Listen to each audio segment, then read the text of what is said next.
কিছুই অবশিষ্ট নেই। চলো, কোনো কিছুই অবশিষ্ট নেই, সব কিছুই নষ্ট হয়ে গিয়েছে। এভাবে মাটি, ছাই কেন এগুলো রয়েছে আমার বোধগম্য নয়।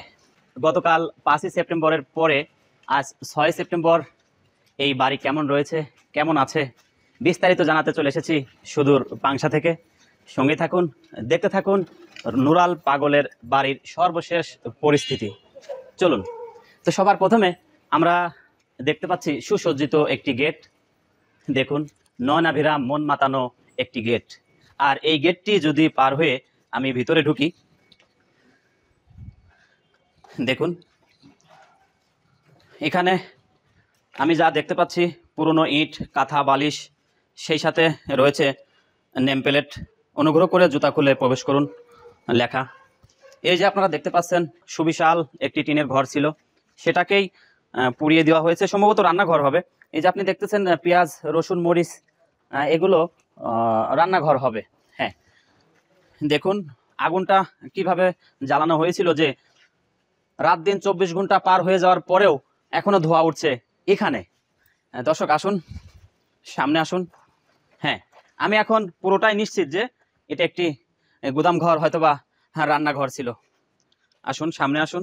আমরা আছি ঠিক রাস্তার পাশে যে ঘরগুলো দেখা যাচ্ছে সেগুলো। মূল অংশ দেখাবো একটু পরে। নুরাল মণ্ডলের কবর কি আসলে 12 ফুট উঁচুতে করা হয়েছিল, আর কেমন সুসজ্জিত কাবার আদেলে করা হয়েছিল কিনা তার বিস্তারিত দেখাবো।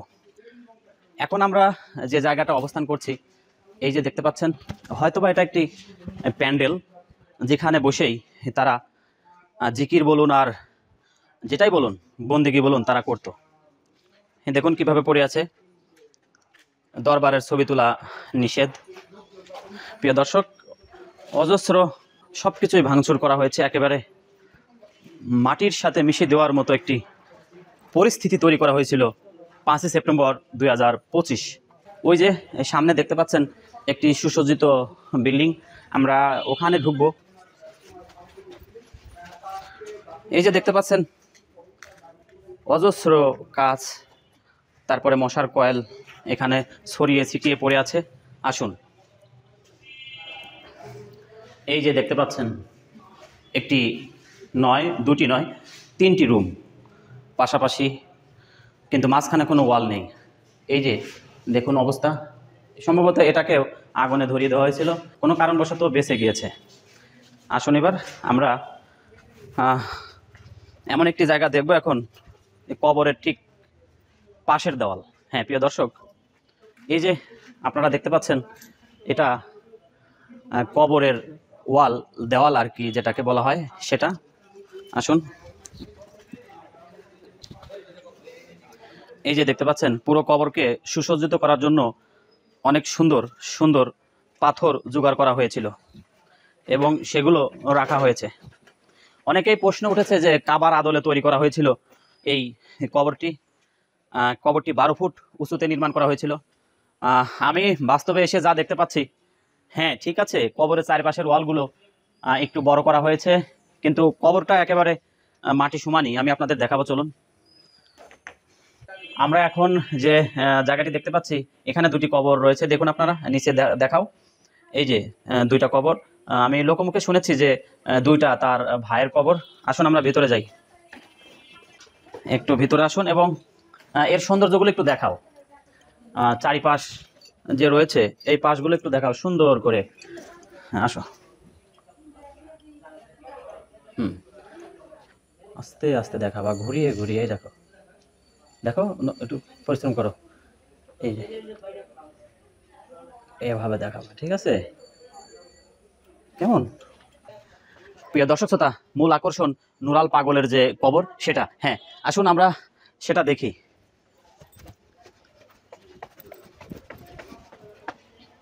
আমি কিন্তু সিঁড়ি বেয়ে উপরে উঠলাম। দেখুন সিঁড়ির নিচে ওই যে দেখতে পাচ্ছেন আপনারা নুরাল পাগলের কবর, ঠিক ওখানেই কবর দেওয়া হয়েছিল নুরাল পাগলের কবরটি। সিঁড়ির নিচে আমি সচক্ষে যা দেখলাম, কে কি বললো কি না বললো, মিডিয়া কি বললো কি না বললো, আমি যা দেখতে পাচ্ছি এটা মাটির সমানেই কবর দেওয়া হয়েছিল, কিন্তু চারিপাশে যে ওয়ালগুলো সেগুলো সম্ভবত 12 ফুট দেওয়া হয়েছিল। এই যে দেখুন আপনারা, আসুন আমরা একটু উপরে যাই।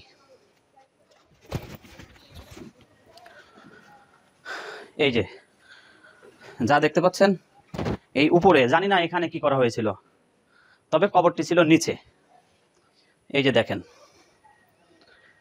এটা এটা কিন্তু নুরাল পাগলের কবরের উপরে না, সাইডে। এই যে দেখুন, এটা নুরাল পাগলের কবর। তার পাশে দেখুন এই জায়গাটা, এটা কিন্তু নুরাল পাগলের উপরে নয়। আমি আপনাদের ক্লিয়ার করলাম সচক্ষে ভিডিও দেখিয়ে, সেটা হলো নুরাল পাগলের যে কবর সেটা মূলত নিচেই করা হয়েছে, কিন্তু নুরাল পাগলের যে কবরের বাউন্ডারি, পাশের বাউন্ডারি, সেটা এরকম উঁচু করা হয়েছে, আর কবরটা মাটি সমানে আছে। আমি নিজ সচক্ষে যা দেখালাম এবং নিজে দেখলাম। তো আসুন এবার আমরা এখান থেকে নেমে আর কি রয়েছে সেগুলো দেখার চেষ্টা করি। এই যে সুসজ্জিত একটি মিনার দেখতে পাচ্ছেন, এই মিনারটা শুনেছি তার 2 ভাই নিচে শুয়ে আছে, তাদের কবরের উপরে ঠিক এভাবে মিনার তৈরি করা হয়েছে। আসুন একটু ঘুরিয়ে ঘুরিয়ে দেখাও। তো আমরা এখন তাদের থাকার যে ঘর সেটা দেখব।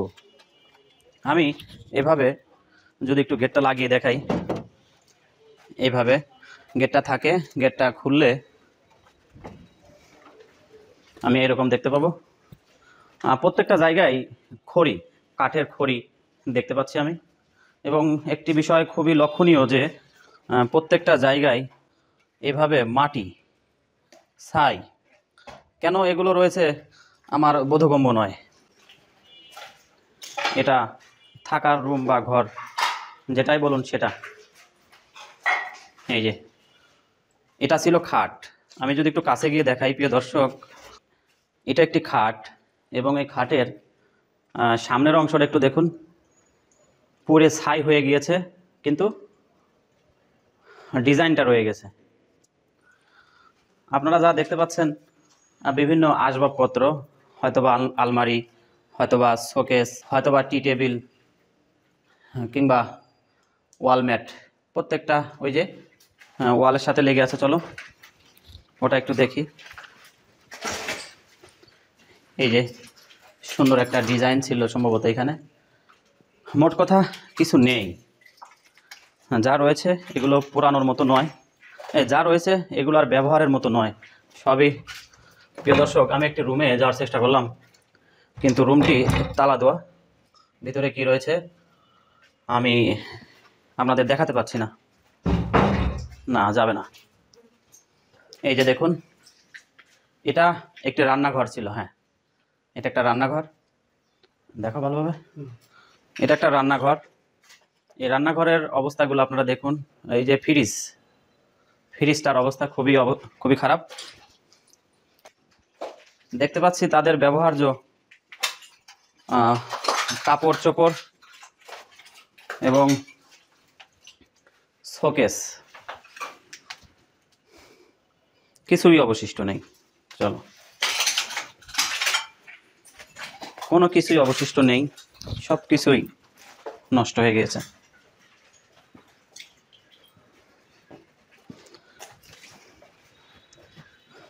আসলে এটা একটা আলিশান বাড়ি ছিল। আপনারা দেখুন এই নকশাগুলো, টাইলসগুলো, আসলে চোখ ধাঁধানো, মন মাতানো ডিজাইনের একটি বাড়ি ছিল এখানে। এই যে দেখুন,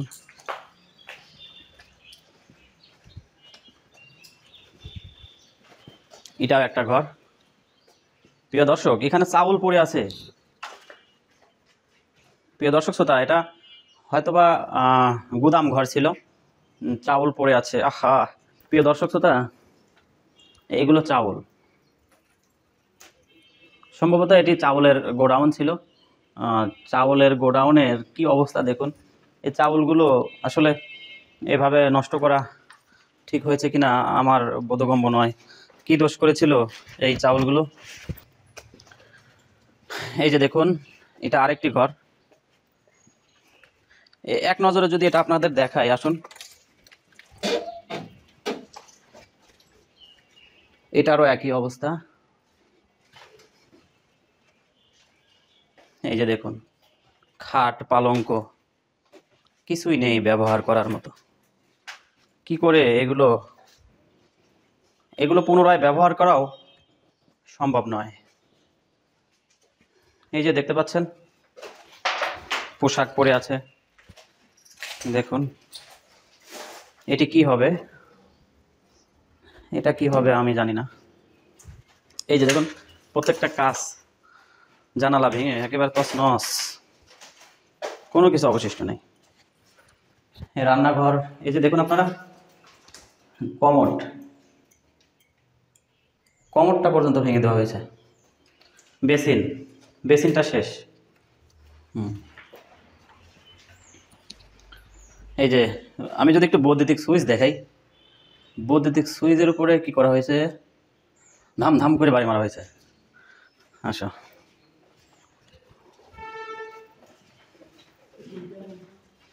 এই রুমটা ডাইনিং টেবিল হবে। এখানে যাওয়া খুবই রিস্ক, হ্যাঁ ওই দাদাকে, এই যে দেখতে পাচ্ছেন ডাইনিং টেবিল ছিল, যাওয়াটা খুবই রিস্ক। এই রান্নাঘরেরও একই অবস্থা।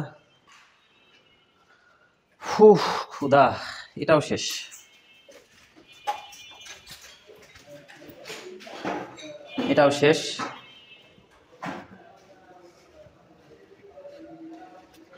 এই যে